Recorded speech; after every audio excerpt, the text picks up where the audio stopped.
He came back when she least expected it. Not in glory, not with headlines, not with polished shoes and loud promises. Oliver Hale returned like a man erased by life, quiet, fractured, humiliated by the collapse of everything he once chose over her. A roll of thunder with no sound, fortune lost, name forgotten, pride confronted, soul exposed. Sarah didn't run toward him. She had already spent years surviving the silence after his departure. She rebuilt her life in a classroom filled with chalk dust, honest laughter, and whispered prayers between stacks of student papers. His absence didn't crush her identity, it forged it. And now the town would watch what neither of them planned. A man who fell low enough to finally look upward, asking God, not the world, to rewrite him. And a woman who learned that forgiveness is holy, but trust is earned in presence, not apology. Stay until the end, because this is not just a love story. It is the story of a return, a fall, a forgiveness, and a kiss that God permitted, not pride reclaimed. If you believe God still rebuilds hearts today, subscribe to Redeemed Hearts and type "He Restores" in the comments. Your engagement helps these stories reach more women who are healing too. Oliver didn't return to a cheering crowd. There were no roses thrown, no hands extended in reunion. He returned to silence that felt heavier than applause, the kind of silence that confronts pride without yelling, a silence that asks questions even when mouths stay shut. A silence that had already shaped Sarah's nights for years. Tonight, silence would introduce the town to a broken man. The bus headlights sliced the dusk like slow judgment. Cold fog hovered above the road like a whispered warning. The sign at the entrance of town flickered weakly overhead. Paint cracked, letters fading, iron bench rusting slowly. No one waited for him by the curb anymore, and still, the curb felt like the exact place his heart landed years ago. A postcard to grief he once dismissed as ambition. The suitcase in his hand was worn from airport floors. A silent witness to carry-ons his pride had once purchased. Corners frayed, zipper tired, weight uneven, too light now.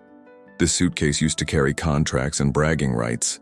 Now it carried absence of wealth and, more painfully, absence of facade, the death of ego that once walked out, the ghost of choices he once polished instead of praying over. The auto shop windows glowed faintly across town. Not warmth, just fluorescent persistence through night shift. Tools hung in shadows. Oil smelled honest and unavoidable. A sign read, "Service closed Sundays" in flaking vinyl. Closed to the world, open to those who had nowhere else. The shop felt like a fitting altar for a man who once believed that success was measured by stepping on slower feet.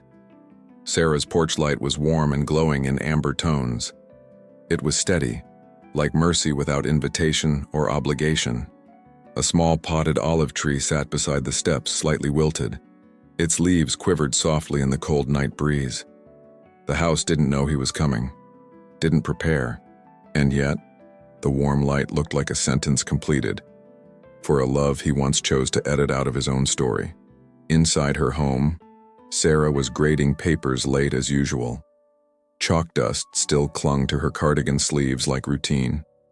She called this town her mission field, not her conquest. Her prayers were whispered, not weak, but wise. The quiet strength of a woman who learned to heal loudly without raising her voice at all, rooted in God's constancy. Constancy she feared Oliver had never learned. Outside, fog thickened near the ground, crawling slow. Almost poetic how grief always returns to its birthplace. The bus station clock struck 7 p.m. with mechanical honesty. He looked toward it, wondering if time mocked or ministered. Tonight, it mocked the man but ministered the moment. Because moments don't crown themselves with explanation. They simply demand truth from those bold enough to stand in them. Sarah didn't know he was walking toward her street yet. She didn't know his shoes carried surrender now, not arrogance. She didn't know his pockets carried fewer coins than scars. But she knew the weight of silence better than anyone here. One day he would learn, silence is not void, it is forging. Forging had become familiar to her, uncomfortable to him, a discomfort that would save him if he stayed long enough.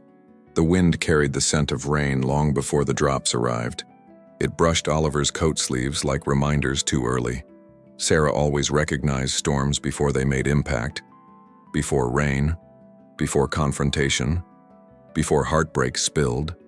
And yet, heartbreak wasn't spilling tonight. It was returning. That return lived now in the posture of Oliver's bent shoulders, a posture that begged redemption without negotiation this time. The town's neon signs blinked weakly above the bakery shops, the same bakery that once handed Sarah free cookies after prayer night. Signs blinked like Morse code of judgment and curiosity. Judgment from Marcus, curiosity from everyone else. But no sign painted redemption like God paints hearts after breaking. Redemption was delayed, intentional, unhurried in shadow and light. A perfect rhythm for a story pride tried to bury. Forgiveness was not running toward Oliver tonight. Forgiveness waited quietly at Sarah's porch, already lived. But trust? Trust was a seed buried too deep to sprout instantly. A seed God would not force open without proof of presence. Presence is the language God uses before promises earn a voice. And presence was one lesson Oliver had failed with once. Tonight he would learn. Presence costs more than apology. He stopped walking when he reached the edge of her street. Street lamp flickered above him like second thought dying. Second thought whispered, maybe tomorrow. But the night voted now. He inhaled a breath cold enough to hurt, warm enough to ground. Grounding didn't feel like punishment anymore. Grounding felt like invitation to stay, to stop vanishing before battles even introduced themselves. Sarah continued marking missed commas on student essays. It was absurdly poetic how commas hold space between clashing truths. She used commas to bridge sentences, failed relationships, first glances, futures. Futures need commas. Endings need periods. Sarah never rushed periods, she mastered commas first. And maybe one day her heart would learn a new comma called Oliver, a comma she'd only allow if presence didn't vanish again. Night fell heavier after sunsets with no closure. Sunsets used to look like absence to her. Night used to echo as he left. But night blinked differently now. Lanterns overhead, mist floating. Lanterns float like redemption delayed but intentional. Mist whispers invitation without pressure. She learned that period don't close seasons, only God closes stories. Oliver stepped one foot on her street like a boundary tested. Tested boundaries don't crown redemption. Tested boundaries crown reality. Reality wasn't punishing him tonight. It was confronting him hemispherically. Hemispheres that once collided in love now collided in disbelief. But disbelief is a cousin of possibility. Possibility blooms only if pride doesn't edit out the comma. He continued walking, but this time quicker. Not toward reunion. Faster toward acknowledgement. He wasn't asking her for us tonight. He was asking God for permission to exist without facade. God doesn't demand open doors. God demands humility that persists. And persistence was one chip in his heart he once polished. Tonight, God would polish it back into purpose if he stayed. Sarah exhaled deeply. She didn't run toward his silhouette. She rebuilt her posture silently, a kind of grace Marcus couldn't counterfeit. He'd once mocked her sensitivity, but sensitivity and successor met at the same periphery. Sarah didn't chase perfection. She chased authenticity now. Authenticity is the cousin of forgiveness, not the twin of trust. Trust would come later. Tonight, authenticity arrived first. The door of a bakery shut gently, but louder than rejection ever had. The auto shop bell chimed once when Oliver opened the door. Metal echoed softly, truth announcing itself without theatrics. He liked the honesty of a place that couldn't sugarcoat failure. Engines hummed like tired hearts refusing to fully collapse. Grease stains told more stories than the men who made them. Carl barely looked up from under a raised car hood. He didn't do greetings, only grunts shaped like routine. But routine in a shop like this was its own mercy. Bus station charity case? Carl muttered dryly. Oliver nodded, whisper soft, half smile, thanking no judgment. More like a pride donation, Oliver replied quietly. Carl snorted, but the snort held accidental humor. Accidental humor is how small towns test new boundaries. Then keep your boots clean from my engines, Carl said. But the tone held a sliver of approval he refused eye contact on. Tools clattered again when cold air pushed inside. Cold air felt like confrontation, not unwelcome déjà vu. What was once his armor fell off like discarded coat buttons. He liked the discomfort of it, punishment turning into shaping. Shaping sounded like possibility in a shop flooded by past mistakes. The back of the shop held an office half lit by neon spill. No one sits there who still believes pride pays rent.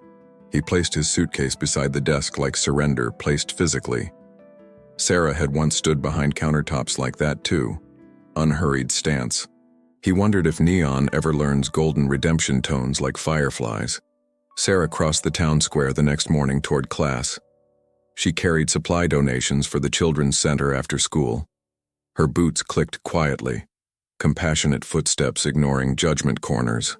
Marcus's name poisoned enough headlines. She refused more shadows. Still, workshop windows glimmered like empty altars, unwilling to stay silent entirely. Snow traces melted by 9 that morning. Pavement still wet.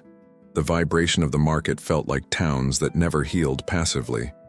But passive healing always dies if truth dares confrontation outward. She held her chin high, not expecting Oliver to reappear there. But sunlight arrives on broken sidewalks too, without scheduling. At noon, Mrs. Patterson phoned Oliver at Carr's periphery. This was not bakery light softness, just urgency unpolished. "Oliver?" she said. "Nick is spiraling again." Oliver stared at the engines as if understanding their ache personally. "Send me," he answered simply. "Not to fix engines, to fix rock-bottom young hearts." He wiped his hands faster. Tracking prayer through motion. Tracking prayer through motion is how God tests presence. God tests presence louder than the bell ever could. This wasn't shame, he realized. It was planting responsibility seeds. Seeds broken pride never sees until someone humble shines a lantern. At the children's center courtyard, the swings hung motionless. Stillness felt like fragile prayers waiting, not rejection loops. The paint on the fence peeled like worn-out forgiveness assumptions. No one expected someone like Oliver to stop long enough for hurt voices again. But hurt doesn't crown itself heroically. Hurt crowns helpers silently. The air felt charged when Oliver walked into the courtyard, charged not by reunion cries, but by quiet redemption's first light. Nick paced again, defensive fists clenched like storms refusing names. The ground looked like crossroads in cold, poetic reflection. Nick blinked when Oliver extended open palms without accusation angles. "Hit hard," Oliver told him softly. "Then we'll stand together." Nick loosened fists, not full trust, just first comma-like safety. Safety is how God writes chapter restarts. Restarts don't crown total redemption instantly. Redemption waits until presence learns to stay. Nick sank to the ground and swung arms defeated, not aggressive, not surrender, just exhaustion leaking past anger filters. Filters of hurt are heavier than engines humming at dusk altars. Altars this shop couldn't counterfeit if neon tried. Stillness bowed Nick's head faster than success illusions ever had once. When the swings moved that afternoon, they swayed gently, gently as if whispering that vulnerability is not permanent scar territory. Scar territory is how pride tries to edit scenes prematurely. But scenes like this don't edit out breath's permission. Permission exists only if presence returns again and again. Sarah dropped off supply donations on workshop sidewalks that dusk. Sidewalks reflected golden light from moon versus stained glass gradients. She heard engines humming, not broken pride this time. She heard restoration seeds turning top light blues into constraints. Constraints don't crown love. Presence crowns restart roads. In the shop, the bell swayed slightly as sunlight drifted inside unplanned. The drift of sunlight felt like hope when hurt refuses loud confrontation votes again. Not inviting trust, just inviting a future tested carefully. Tested carefully feels like a seed planted closer to forgiveness than regret, ever slightly. Maybe one day neon learns golden redemption through first light softly. The night service replayed in Oliver's mind like static on glass. He used to live for volume, for dramatizing his own narrative. Now volume felt offensive to the quiet ache in his chest. The town's silence had grown heavier, but not hostile. It was neutral, waiting for proof of lasting transformation. Every loss arrives with noise. Rebuilding always begins quietly. That was the sentence beating in his ribs like truth. He remembered mocking Sarah's quiet devotion as too slow. Now too slow felt suspiciously close to just right. Healing had begun pacing beside Sarah long before reunion dared. The shop didn't shift with headlines or testimonials of success. It shifted with grunts, with oil stains, with persistence uncelebrated. In its cracks, Oliver recognized his own reflection too easily. He feared reflections once, but reflections had become invitations. Invitations don't yell, they steady you in the moment. Sarah continued dropping off donations without asking questions. She dropped them quietly, like someone who trusts God implicitly. She didn't trust human patterns enough to speed forgiveness prematurely. Marcus's voice hovered like shadows, but her mission held firm. Firm mission doesn't argue with facades. It exits loops entirely. By dawn, Oliver was standing again under workshop neon lighting.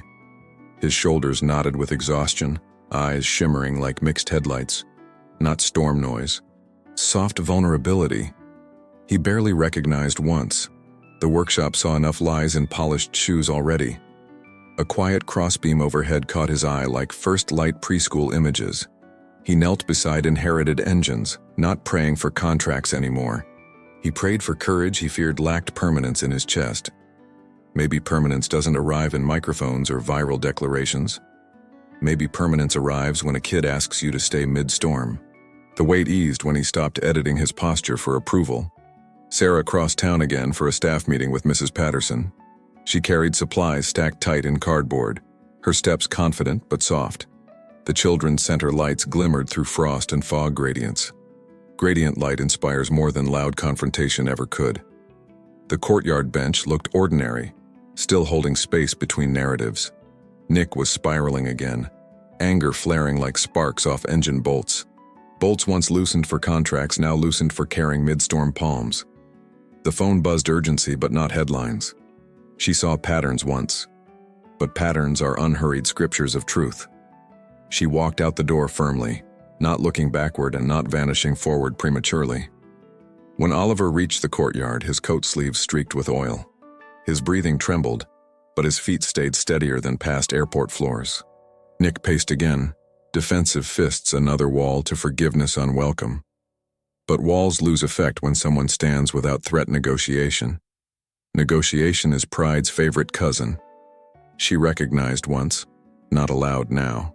No more lies, Sarah said quietly when she confronted his midday departure slip. I survived louder storms than his kneeling doubt territory, she reasoned. I won't vanish again.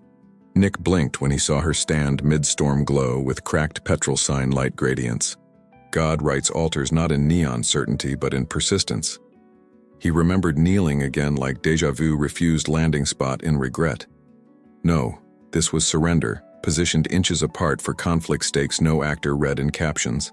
The boy looked frightened to be held alone. Don't come closer, Nick snapped. Forgetting invitations don't shout consequences. But confrontation found them anyway, wind flickers swirling dusk in sparkles. Nick loosened fists, body collapsing into exhaustion with no aggression territory left. Posture beaten by storm, not by sunlight grocery illusions living invited inside crossbeam filters. That hurts, Nick whispered, sleeves quivering like uncelebrated prayer angles. Then don't hold it alone, Sarah replied, crouching slowly, letting boundaries land visibly but not aggressively.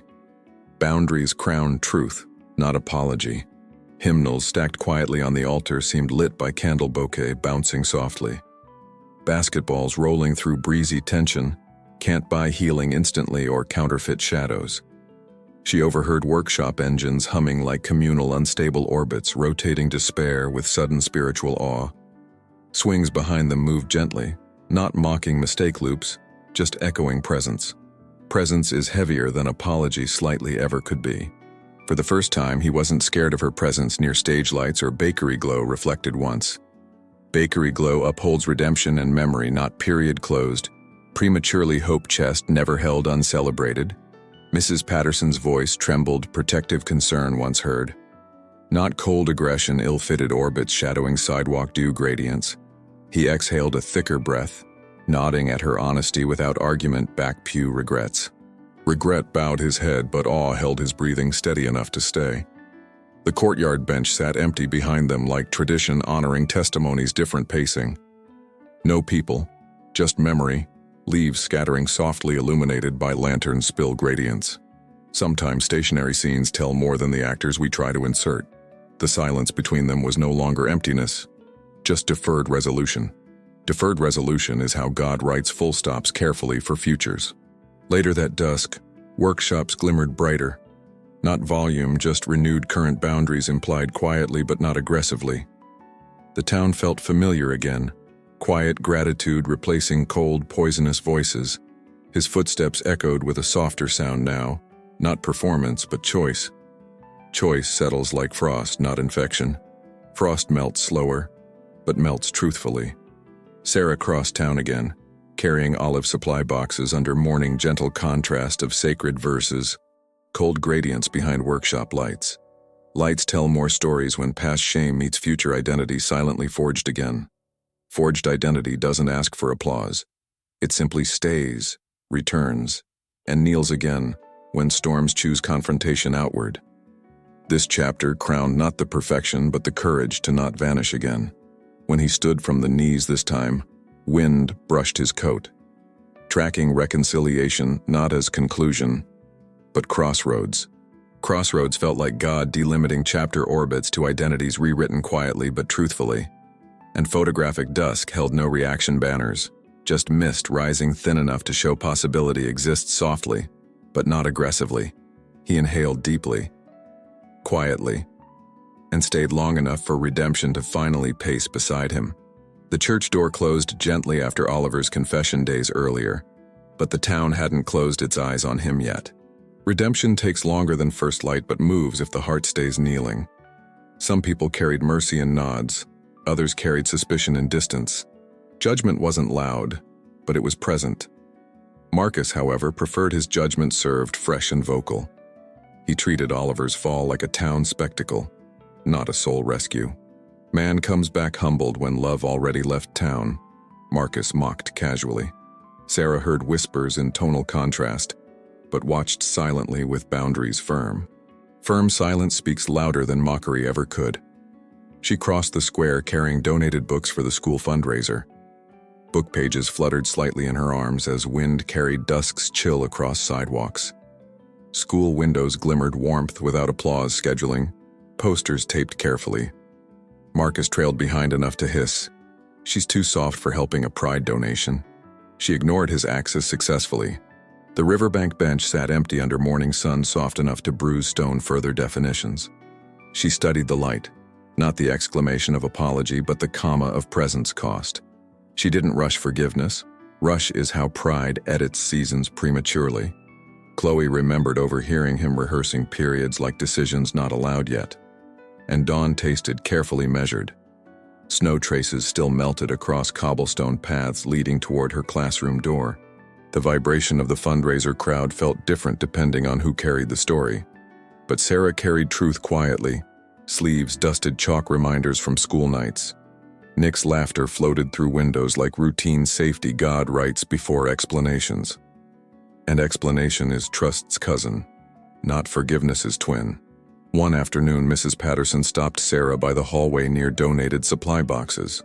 The town might turn him saintly just for one brave act, she said cautiously. But one act isn't legacy. Legacy is practiced presence on repeat. She finished softly. Sarah nodded, absorbing the truth like stained glass light casting reflection gradients. Her heart stayed grounded. That grounding stirred memories of the absence of support itself. Sarah remembered Nick, arms folded quietly, top line fair enough to stake new boundaries. Boundaries not full walls, only braces. Braces that hold you up, but don't block possibility entirely. Possibility grows when truth stays steadier than rumor. The sky tasted like crossroads in quiet gradient colors. Marcus carved protective illusions using dialogue gestures given with expectation territory listed earlier. But expectation and facade were not siblings she learned to entertain again. She breathed deeply, heart steady enough to open pages, not reopen wounds prematurely. Pages welcomed with sacred undertones. At night, the river mist rose thinly above the water, lantern reflections shimmering softly. She graded papers longer, heart thumping like cold light meeting warm resolution angles. Engagement from uncelebrated vulnerability costs heavier words than life illusions pre-written ones. She didn't crown vulnerability weakness, but wisdom emerging like golden beams across pathways. A lesson learned and lived. Later that dusk, the bakery shop windows glowed differently, not mock conduit volume, lonelier than premises implied earlier. Her boots clicked slower now, toes aching from crossroads God writes quietly before histories earn open-door approvals again. Marcus's words trailed like cold neon reflections hitting frustration, not invitation farmland. She kept walking forward toward God, sleeves humbled, boots soaked from supply truths, tables ever slightly polished once. A posture that inspires instead of intruding. The children's center courtyard glimmered deeper truth, not interference illusions by scheduling human patterns downward, not allowed Sarah confirmed once. Habitless tragedies drift like seasons between realities, unpolished glove reflections moving bars furrowing small graphic boundaries. She didn't pace reaction loops anymore, but patterns, presence, steps, service and survival of friction slowly forwarding growth gradients held beneath atmospheric alignment. Alignment audible through motion of sacred undertones. Sacred alignment doesn't shout victory, it practices it. Marcus hissed again by the bakery threshold when she arrived to tape student drawings for the fundraiser. You heal loudly in silent devotion, but pride bruises who walks too slowly. He hissed again. She lifted her hazel eyes, warm under sacred lighting. I don't heal loudly, Marcus. I simply heal long enough to stay. It caused the wind to answer her first. Your forgiveness shapes reality, not repetition, she concluded softly to the cold-filled air. Sarah looked toward the peeled paint and tiny string lights overhead, not seeking Marcus's noise, seeking humility sequences. He might have returned, but rescue is stillness turned discipline. She pressed trembling hands on books, eyes closing in prayer, and prayed again. The sky shimmered dusk gradients, Zion rays landing gracefully on fragile concrete church boundaries remembered in stillness. Stillness stands tall when past negotiation ends. He watched her step back silently, respect measured, not performance branded. Trust arrives if prayer doesn't vanish mid-storm. Vanishing mid-storm is pride's old twin. Forgiveness is not a person. It's a practiced discipline God offers freely. She smiled gently as morning dew reflected different light. He came back humbled. Sarah nodded quietly. And God brought him back differently this time. Sarah stood when the silence was too heavy for Marcus. She stood not perfectly, just firmly enough for patterns to bloom. Story shaping is God's first language, she whispered softly. He remembered kneeling more chapters than before, and stayed anyway. The church steeple stood quiet at the edge of town at dusk. Sarah had walked past it for years, confusion folded into routine. But Oliver avoided it like a mirror he didn't want polished. Mirror reflections tell truth strangers can't counter-edit. And his truth still felt unreadable. He woke before sunrise, because sleep felt like a luxury. Luxuries were ghosts of a life he once chose instead of love. The sky blended cold blue and cautious rose undertones. He watched it from Carl's upstairs window, not praying yet, just wondering if God still speaks to fractured men. At midnight, God spoke, not in sermons, but pressure. Pressure of a gentle conviction heavier than volume loops. Get on your knees, his heart whispered in his own voice. Not theatrical, not loud, just undeniably necessary. Pride hides until prayer locates it accurately. Sarah knelt every night for fewer reasons, deeper ones. She prayed for students, for Nick, for patterns rewritten by grace. Not for Oliver specifically, she told herself, but confessions echo even when names stay unsaid. Healing listens without applause scheduling. When she opened donated envelopes from the school board, she didn't expect Oliver's name to surface in town tension list segments. Forgiveness was warm, trust still thin. She exhaled deeply, closing boundaries softly. Not full closure, just a comma earlier left open carefully. One afternoon, the fellowship hall glowed in candle boke. Sarah rearranged hymnals near the altar for the charity event. The air smelled like old wood and unhurried mercy. But mercy doesn't push microphones into mouths. Presence outweighs volume, always. Marcus entered and exited rooms with counterfeit certainty. But certainty and redemption are not siblings. Counterfeit certainty can kiss legacy's cheek softly, but can never earn legacy itself. Legacy is repetition of presence and difference. That evening, Sarah placed student artwork banners for town ceremonies. The banners shimmered warm versus cold contrast lighting. She didn't know Oliver would stand behind the church door that night too, not chasing reunion, just confronting his own reflection inward. And reflection stared back.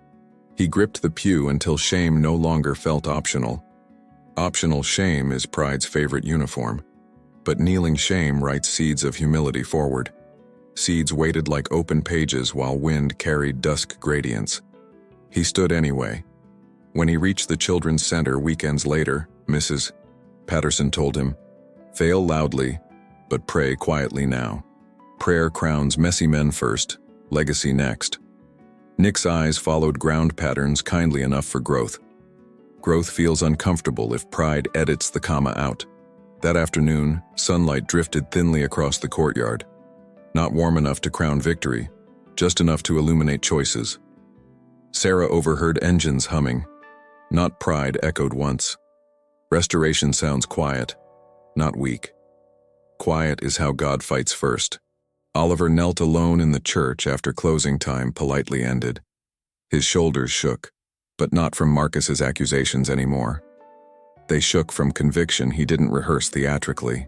He whispered up the cross, "Make me different when she speaks truth, not repetition."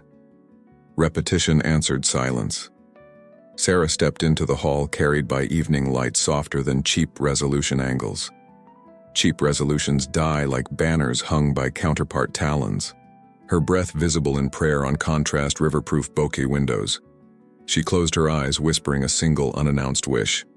He returned. When the town festival committee dropped thin envelopes accusing his name lazily printed later noticed. Accusations don't crown legacy. Truth does. She arranged lantern sets under clear town gradients, shining hope versus cold light again. Wind moved softly with no people and no explanations prematurely. Premature endings were pride's old uniform. She lifted her eyes toward the church sunset, sighing low successively. Not faithless, but cautious. Caution sits high when prayer wrote scars, not infection loops. Oliver watched from the back pew, emotional bokeh mist rising. Mist rose. At midnight, the clock mocked pride but ministered moments distinction verdicts in the town corridors, poorly lit, barely judged. Not judged, just confronted. Because confrontation doesn't announce itself loudly. It just rings the bell once and asks if redemption will choose to kneel again openly. The rain arrived quietly at dawn, tapping the rooftops, soft but steady. Oliver watched it from the auto shop's back window, oddly grateful. Storms once made him run. Now storms made him stay still enough to see. He inhaled deeply, feeling the cold truth settle without panic's interference.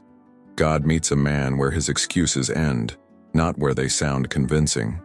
His boots stepped on concrete floors stained with a lifetime of engine oil. Each stain a sermon no preacher delivered, but life had written line by line. He kneeled earlier to God. Now he kneeled to real work. Presence practiced. Gratitude didn't erase his consequences, but it stopped him editing reality. Redemption starts when hands stop shaking from shame and start shaking from surrender. Sarah graded papers longer on sleepless nights fueled by intercession. She prayed for her students, for the hurting kids, for softened hearts near town. Softened hearts don't crown themselves loudly, Mrs. Patterson told her earlier. She believed it, but hoped one day someone else believed it too. Hope rumbles softly, like a river that carries truth without force. Oliver remembered the moment Nick collapsed outward. Fight dropped. I won't let him break the way I did, Oliver told himself each morning. Forging strength from service, not success illusions, felt like spiritual rehab. He washed his hands slower now, letting cool and warm light blend gently. Healing doesn't shout victories. It kneels in uncelebrated repetition. The children's center hallway hummed with anxious breaths and worn paint. Swings motionless outside held space between hurt and possibility sequences. But possibility needs presence practiced long enough to earn its own comma. Oliver followed the path like someone terrified but finally willing. Terrified faith stays trembling. But staying trembling is still staying. Around noon, workshop engines hummed ordinary sounds of constancy. Carl answered phones with grunts, but children are not engines ignored. Nick's gaze flickered recognition. When someone else kneels without arms swung. Arms swung don't crown love. It's palms that stay open. Palms stay open when pride sleeps overhead, not acting out. That morning, Mrs. Patterson's phone call didn't contain relational packaging. It contained plea. Nick is spiraling again. He asked for you. Oliver didn't know what it felt like to be asked, not used by a hurting soul. Not for engines, not for contracts, for presence in its rawest form. Presence is the oxygen pride suffocates until falling makes it visible. The bus station mist at night blurred more than streets. It blurred reunion assumptions, legacy definitions, applause illusions. But illusions evaporate when pop filters refuse negotiation volumes entirely. Fog drifts quietly. Who kneels defines what tomorrow can rewrite actually. Rewrites start when false success leaves keys behind for truth. When Sarah crossed town again carrying donated supply boxes, she accidentally witnessed Oliver crouched in the courtyard shadowing Nick. Shadowing not aggressively, not intrusively, respectfully. Wind brushed her hair slightly. Tiny lights glimmered halos overhead. She realized halos aren't trophies. They're after effects of kneeling discipline.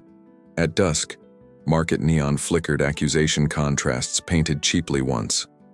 But cheap contrasts die when truth arrives with photographic realism. Oliver's breathing throbbed fearlessly, hesitant mid-crowd. Not crowning weakness, crowned by God through uncelebrated persistence.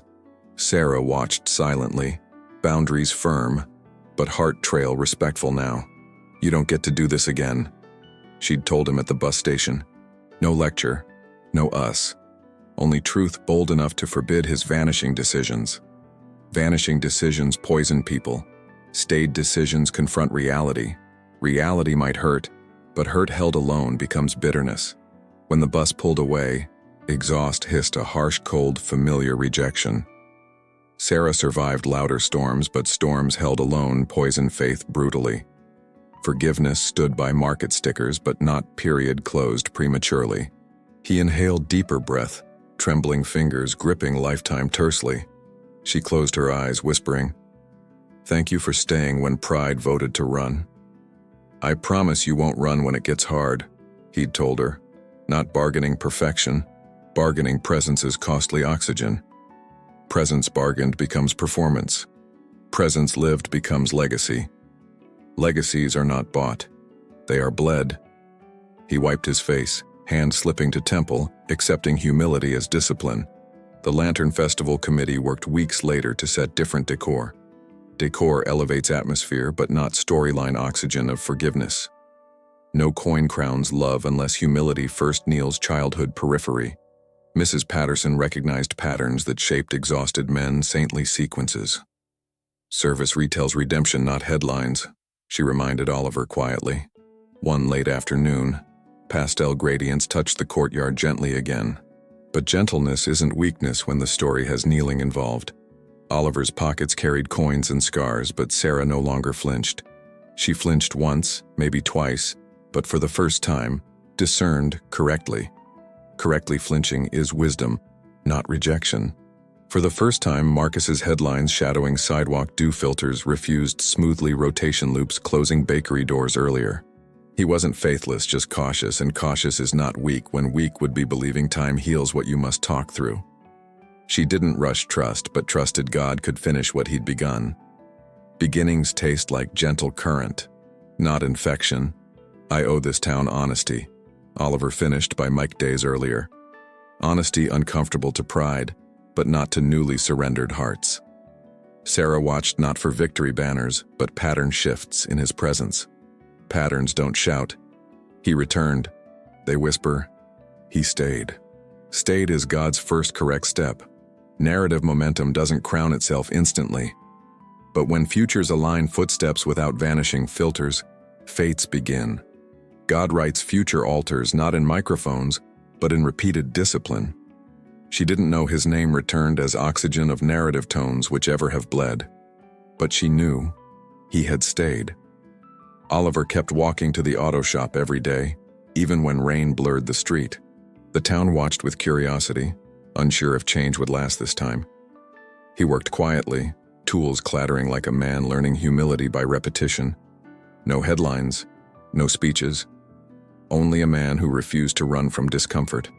But his heart still feared losing what hadn't officially begun. Sarah heard the rumors too, but they didn't move her feet or alter her focus. Her boots tapped classroom floors and town sidewalks with practiced consistency. She carried her prayer journal inside her tote bag like a woman who trusts the process. She didn't rush toward us.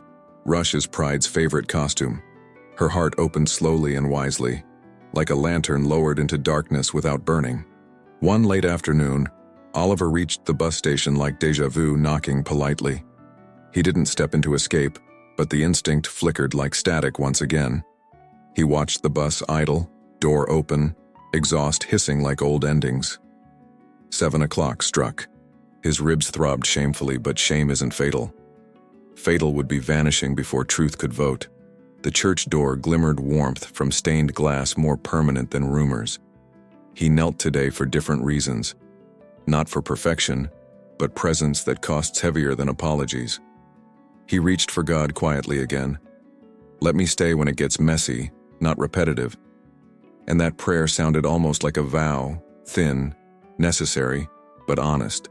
Sarah tapped nutritional supplies for school committee events earlier left open carefully. Notebook pages fluttered misread patterns, sun spilling gracefully through threshold. She remembered kneeling vulnerability costs long before her heart ever softened. Softening isn't surrender if presence doesn't vanish mid-storm, she reasoned. Boundaries hold love steady. They don't block possibility entirely. One market evening, parents lingered by bakery windows telling different versions. They're saying she's naive, someone whispered behind a coffee cup. She healed loudly without applause scheduling, another quipped carefully.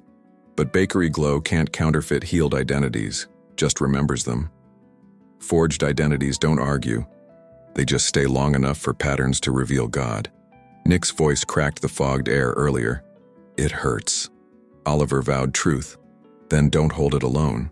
Sarah heard it retold like sacred oxygen traveling without negotiation volume. Repetition doesn't crown perfection, but presence. Rising mist held fewer illusions than regret ever had once. One Friday, lantern committee chairs scraped cafe floors as they decorated. No one noticed when Sarah and Oliver started almost touching on periphery. She stepped forward, not rushing, only bridging new commas quietly.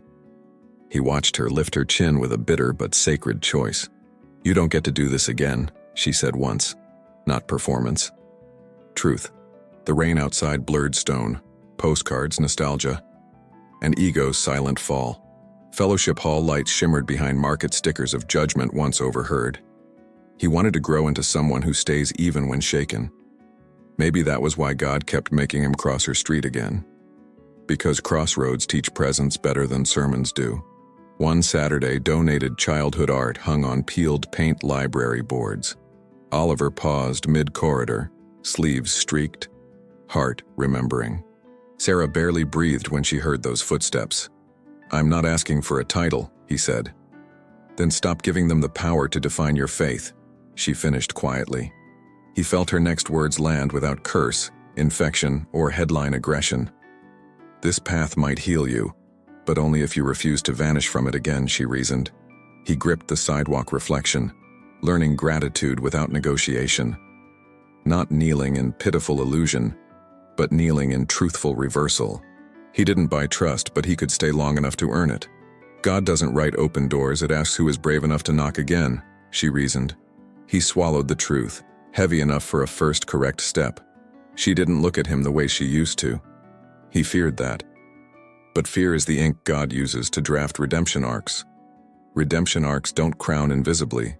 They simply require a man who stays trembling but faithful. The workshop smelled like oil, metal, and consequence without counterfeit softness. Sarah watched from the window, not searching for victory, just watching. "Be scared," she whispered inwardly. "And stay anyway. Trust is messy, but only for the brave enough." When their paths crossed again near riverbank lantern skies, he finally breathed deeply. The kind of breath that says, "I don't know all answers yet, but I'm done running."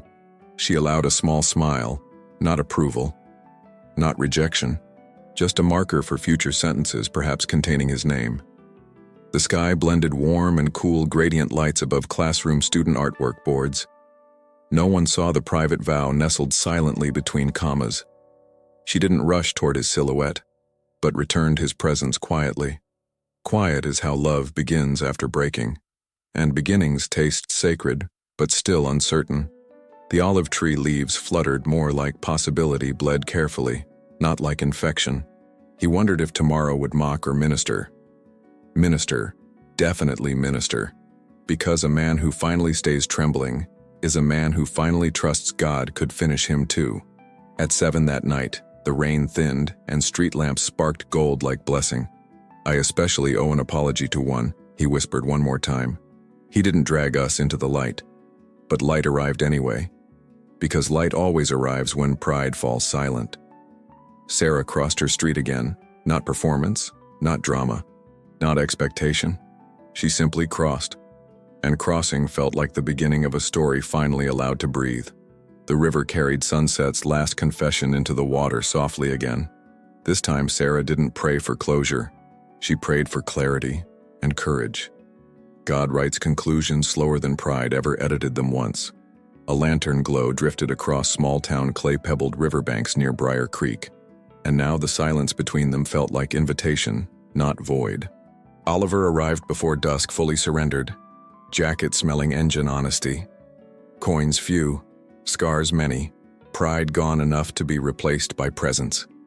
He wasn't there to reclaim her heart with speeches or polished certainty. Certainty had humiliated him. Presence was his only correct choice now. He inhaled deeply, the kind of breath prayed aloud in silence.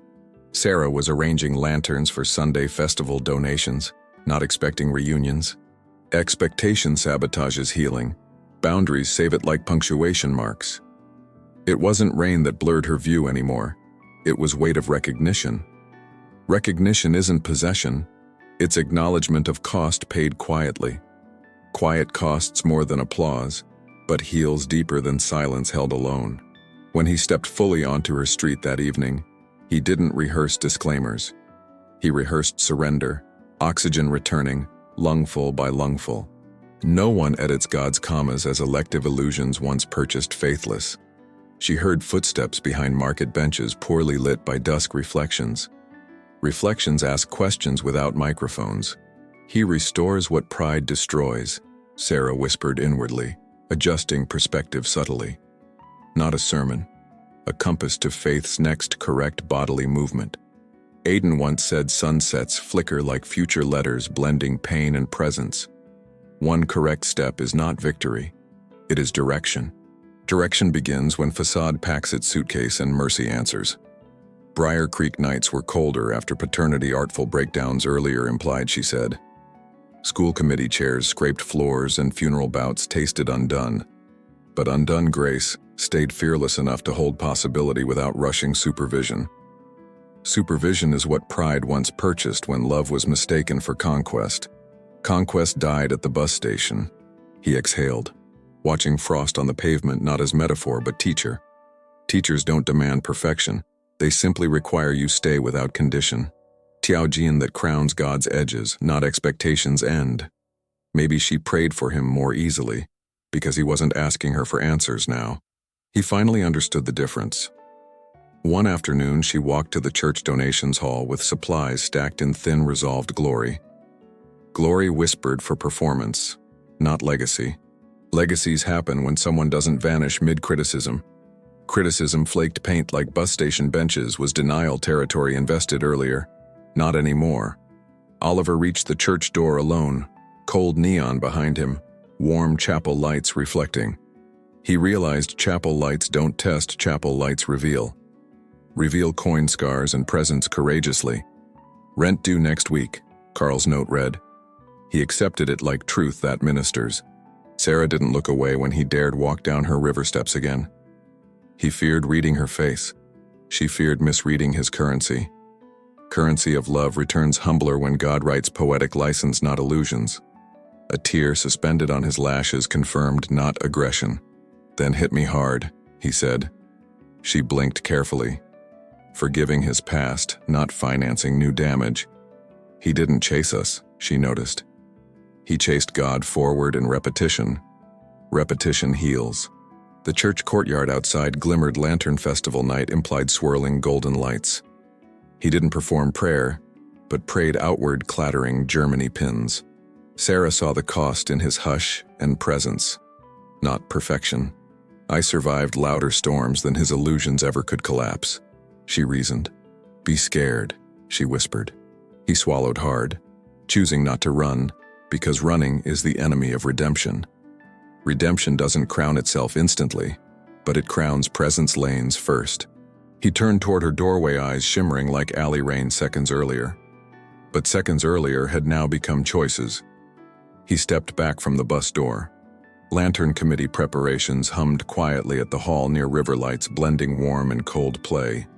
God fights battles without scheduling posts. He barely recognized that divine courage doesn't vanish mid-lit appearance. This courage stays, returns, kneels, and lingers breathfully at dawn, not speedily. Speed is Marcus's currency. Marcus hissed again once, turning sideways like a fork of contested notations. But fork roads crown messy realities, not illusions thrown prematurely. Oliver didn't ask Sarah to finance trust. Finance is how facades poison future chapters. Chapters be redigible when pride sleeps overhead, not arguments refusing citations once. Not anymore. Fireflies shimmered and lanterns drifted, breeze touching reconciliation's sacred gradients. She lifted eyes, not seeking victory banners, but truth. Truth bruises pride, not presence. And presence this time didn't poison, it healed. The river still carried current reflections shaped saintly by God, quietly with no people. She remembered his apology, but didn't crown it with contract financing. Contract is how pride edits love once. She breathed deeply enough to believe he restores when pride falls silent. Later that dusk, workshop lights shimmered, not performance, but recognition. And recognition is seed of trust. Seed blossoms only if presence entertains difference, not infection. Stay until dawn. Her compact prayer slipped in. He stayed. Lantern Festival light thinned, water rippling not theatrically, but photographically. Between warm and cold gradients, reconciliation breathed its first correct altar. Oliver extended open palms again, not microphone. She didn't vanish. And he didn't vanish either. This love was finally allowed a comma. God allowed a small-town soft current to exist without infection. Nick's laughter floated quietly, not mocking, not crowning, just acknowledging. He restores. Breathless, but not faithless. She crossed her street again. He didn't ask her for us. He asked God if he could stay. And God smiled softly as if whispering, stay. When their lips met at dusk, it wasn't reckless and frantic the way it was years earlier. It was slower, deeper, wetter with tears, trembling hands touching faces gently, not force contracting. He cupped the back of her head as if honoring the moment, not crowning victory disclaimers, the way he used to. She didn't push him away, and the sunset released them both. We're not who we once were, she whispered. He nodded and breathed deeply. I can live with honest, he replied. She breathed back. Lanterns drifted upward, the river carved stone, and the season wrote a comma their pride once edited out. Sarah smiled gently, not rushing period closures, And this time, Oliver stayed long enough for redemption lanes to exist photographically, softly under sacred gradients. She interlaced fingers with him again. Not period endings, just direction. Direction is enough. One correct step, not triumph, not loud, just real. And real love begins where pride ends. God smiled from the back pew, unnoticed. But he was always there, fighting in silence, forging in breath, rewriting light. And when night fell later, neither of them feared silence like before. Silence wasn't void. Silence was voice, a firm presence. He restores, a story without facade, a river without force, a love without infection. A man who came back when love chose surrendered over success. But in surrender, he stayed. And for the first time since returning, the town didn't retell his victory. They retold his presence. Presence is the first light of redemption, she whispered softly, and he whispered back. The town kept spinning around its own routine after Oliver walked back into it. Some believed in his transformation, others believed he would fail again. But transformation was no longer an argument he carried in his voice. It had become a posture he carried in his steps, in his breathing, and in his silence before God. A humility that didn't demand to be understood, only witnessed over time. Sarah had learned that forgiveness is holy, but trust grows at its own pace. She didn't walk with fear anymore, nor with blind expectation. She walked with the discerning softness of someone who carries wisdom, not wounds. Softness that heals, not softness that enables damage. Oliver didn't try to earn Sarah back with apologies stacked like coins. He knew now, apologies can open doors, but they cannot rebuild foundations.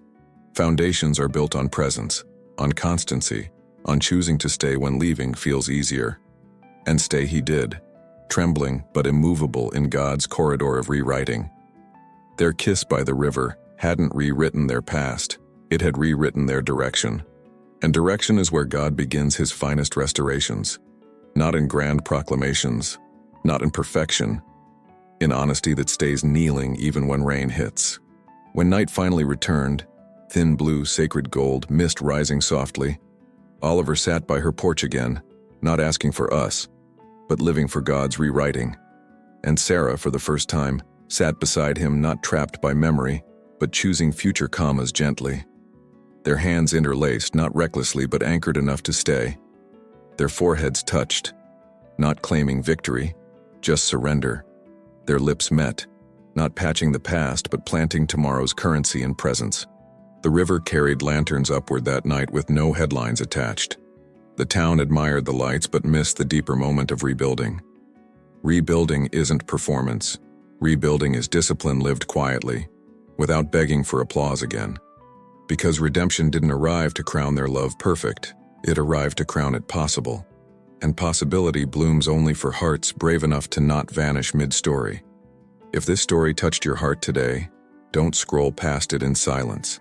Subscribe to the channel and comment, "He restores what pride destroys," so more women can be reached by stories of grace, forgiveness, and second chances like this one. Leave your like, share this video, and remember, your engagement becomes oxygen for someone else's healing too. At Redeemed Hearts, love is messy, but when given to God, it stays.